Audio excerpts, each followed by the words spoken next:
안녕하세요. 마스터 소믈리에 펠릭스입니다. 자, 오늘 이 시간에는 대표 와인잔의 명칭과 에티켓에 관하여 알아보겠습니다. 먼저 누구나 다 알고 있는 와인잔의 명칭에 대해서 제가 한번 설명을 해드리겠습니다. 첫 번째, 와인잔 잡기인데요. 립이라고 하는 부분은 화면에 보시는 것처럼 입술을 맞추는 부분이 되겠지요. 그리고 두 번째, 볼 또는 바디라고 하기도 합니다. 몸체를 말하는 거거든요. 이 부분입니다. 와인잔을 건배를 하는 부분이 됩니다. 그리고 이 부분이 가장 중요시되는 이유는 딱 하나가 있습니다. 절대 지문으로, 즉 손바닥으로 볼 부분을 잡지 않는다는 것이 바로 와인 에티켓의 첫 번째 에티켓입니다. 자, 그리고 세 번째, 스팀 부분입니다. 소믈리에가 와인을 테이스팅할 때 이 다리 부분을 잡는데요. 이 부분이 바로 스팀이라고 그럽니다.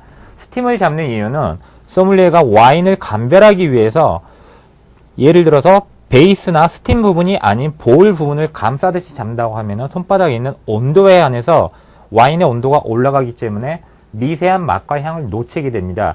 그것을 방지를 하기 위해서 스팀을 잡는 것입니다. 마지막으로 베이스 부분입니다. 받침을 해주는 가장 아랫부분이 되겠죠. 자, 이 부분은 어떻게 잡으셔도 상관은 없습니다. 그런데 흔히들 보시는 영화라든지 드라마에서 보시면은 스월링이라 해서 와인잔을 잡고 돌리는 행위를 하세요. 자, 스월링을 할 때 익숙하지 않으신 분들은 바닥에 와인잔을 이 상태 그대로 놓고 난 다음에 잔을 돌리시면 됩니다.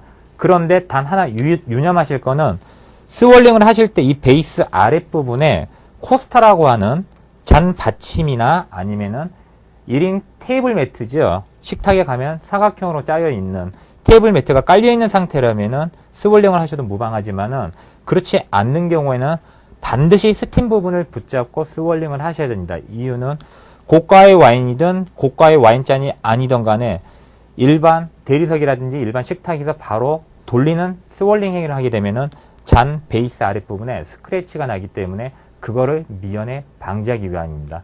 두 번째 페이지 보시겠습니다. 가장 대표적인 잔이라고 할 수 있는 레드 와인 잔입니다. 흔히 말하는 보르도 잔, 즉 프랑스를 대표하는 보르도 스타일의 와인 잔이기 때문에 보르도 잔이라고 합니다. 그리고 용량은 510에서 600ml. 나와 있는 와인잔 중에서 가장 큰 용량을 자랑합니다. 쉽게 말해서 맥주 500cc 한 잔을 끝까지 따라 담았을 경우 이 한 잔이 다 들어가는 굉장히 큰 넓이가 되겠죠. 그리고 가장 대표적인 스타일이고요. 가장 무난한 스타일입니다. 그리고 한 가지 제가 더 팁을 말씀드리면은 선물용이나 소장용으로 많이들 와인잔을 구비를 하시는데 대표적인 브랜드로 리델사가 있고요. 그리고 슈피겔라우 그리고 로나가 있습니다. 그런데 리델과 슈피겔라우는 독일과 오스트리아 제품이고요. 그리고 로나는 체코슬로비아 제품입니다. 이 와인잔들이 좋은 점이 하나 있습니다. 선물용이나 소장용으로 가치가 있다는 건 바로 이 하나입니다. 립 부분.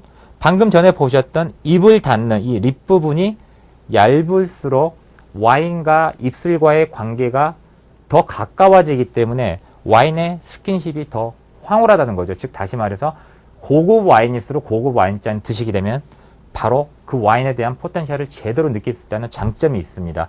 와인잔을 고르실 때는 항상 립 부분을 보시면 됩니다. 만약에 선물을 내가 와인잔을 받았다 치더라도 볼 부분의 두께보다는 립 부분의 두께를 보고 얇고 견고하게 짜여 있다면 그 잔이 바로 좋은 잔입니다. 다음 페이지로 넘어가겠습니다. 두 번째 글라스입니다. 버건디 또는 부르고뉴라고 합니다. 마찬가지로 프랑스, 보르도가 아닌 대각선 320km 내지 350km 정도 즉 내륙 지방에 위치하고 있는 부르고뉴 지역에서 생산되는 피노 누아라고 하는 품종에 한해서만 사용할 수 있는 와인 글라스입니다. 그런데 방금 전에 보셨던 보르도 와인 글라스랑 차이점은 바로 볼 부분의 각도입니다. 보르도 와인잔은 볼 부분이 남성적으로 역동적으로 올라가면서 입을 대는 부분도 굉장히 넓게 되어 있는 형태이지만 이 잔 같은 경우에는 볼 부분은 여자의 골반을 연상짓게 오목하게 되어 있으면서 위쪽으로는 좀 더 좁게 되어 있습니다. 자, 잔이 이렇게 고안이 된 이유는 피노 누아라고 하는 즉 부르고뉴에서만 생산이 되는 프랑스 지역 품종이죠. 피노 누아 품종에는 바로 아로마 부케가 있는데 모든 와인은 아로마 부케가 있습니다.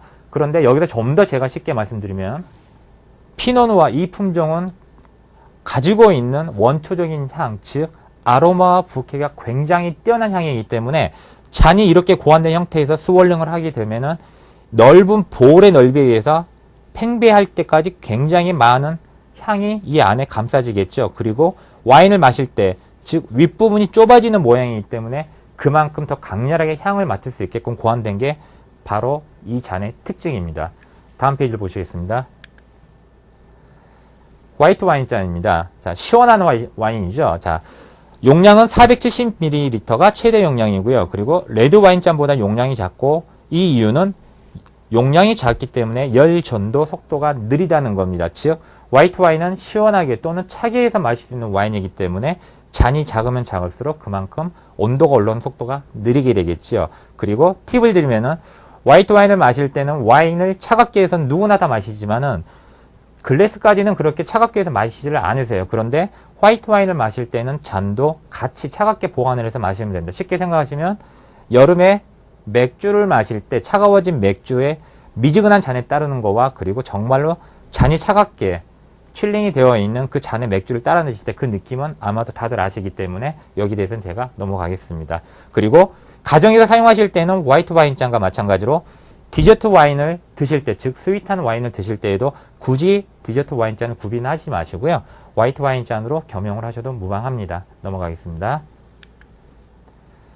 마지막 샴페인 잔입니다. 보기에도 너무나 이쁘게 되어 있고 길쭉한 형태로 되어 있죠. 맞습니다.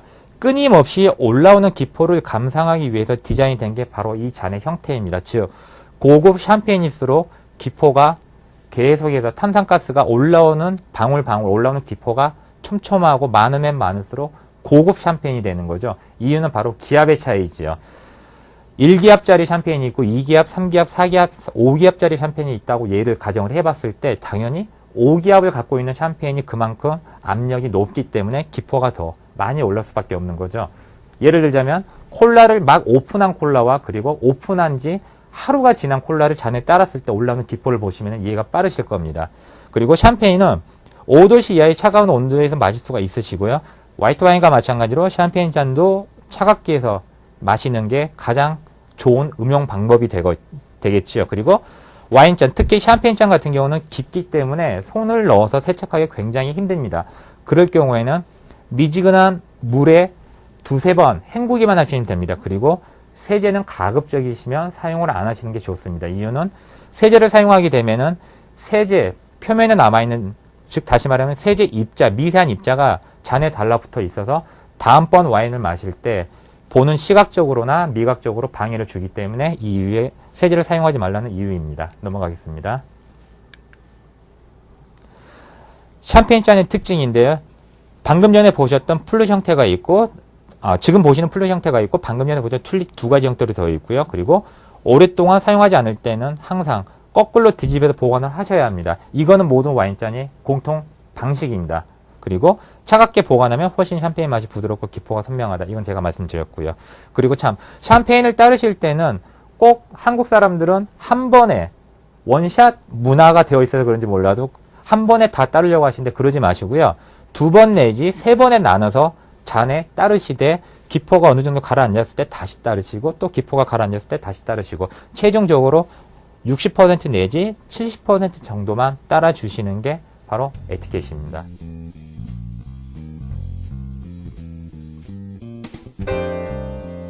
가장 기본적인 와인잔의 명칭부터 알아볼까요? 첫 번째, 입을 대는 부분, 립 부분입니다. 가장 얇으면서 가장 약한 부위. 두 번째, 볼, 건배하는 부분이 되겠죠. 불룩한 부분 또는 바디라고 부르기도 합니다.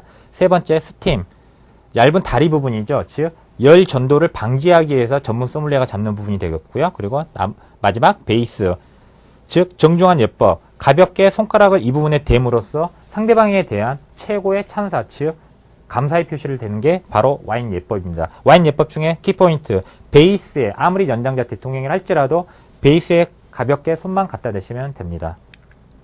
레드 와인 잔입니다. 가장 대표적인 잔이고요. 그리고 대표적인 브랜드로서 리델, 슈피겔라우, 로나 전부 유럽에서 생산되는 잔이고요.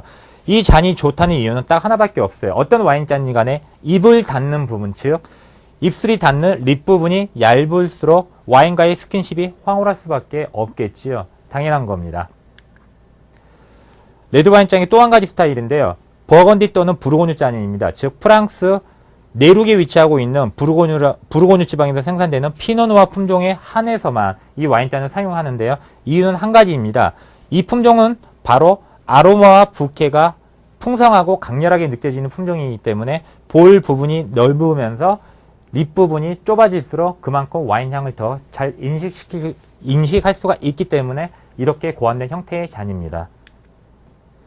화이트 와인 잔이고요. 그리고 화이트 와인은 아시다시피 차갑게 해서 마시는 술이죠. 그렇다 보니 와인잔도 화이트 와인잔도 화이트 와인과 마찬가지로 드실 때 같이 차갑게 보관해서 드시면 최고의 맛을 즐길 수 있으시고요. 그리고 가정에서 스위트한 와인을 드실 때에도 이 화이트 와인잔을 디저트 와인 용도로 사용해도 무방합니다. 샴페인 잔입니다. 끊임없이 올라오는 기포를 감상하기 위해서 디자인이 되어 있고요. 그리고 5도 이하의 차가운 온도에서 마실 수가 있고 샴페인 잔도 화이트 와인과 마찬가지로 차갑게 해서 드시는 게 가장 좋은 방법입니다. 그리고 와인잔을 세척하실 때는 항상 세제보다는 미지근한 물에 세척을 하시는 게 좋은 방법입니다. 기본적인 잔의 4가지 형태, 즉 레드 와인잔 2종류, 그리고 화이트 와인잔, 그리고 샴페인 잔에 대해서 알아보았습니다. 잘 숙제하시고 유념하셔서 생활에 유익한 정보가 되시기를 바랍니다. 감사합니다.